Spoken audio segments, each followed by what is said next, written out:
Hello dear subscribers, they'll tell you how you can fix your problems with your Instagram. So if Instagram couldn't load, so how you can also fix it. So first thing, just try to close your Instagram app and just open it again. And if it doesn't help, if you still have the error, so just go to the settings, and in the settings you need to check your internet connection. So just open Wi-Fi. If you use Wi-Fi, just try to turn it off and turn on again.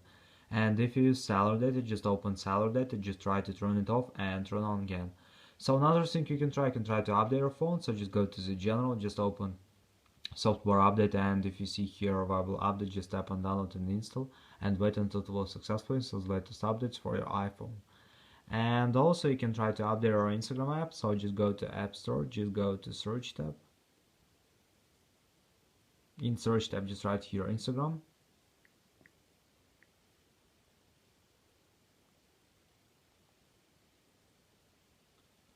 And if you see here not open but update, just tap on update and wait until it will successfully install the latest updates for your Instagram app.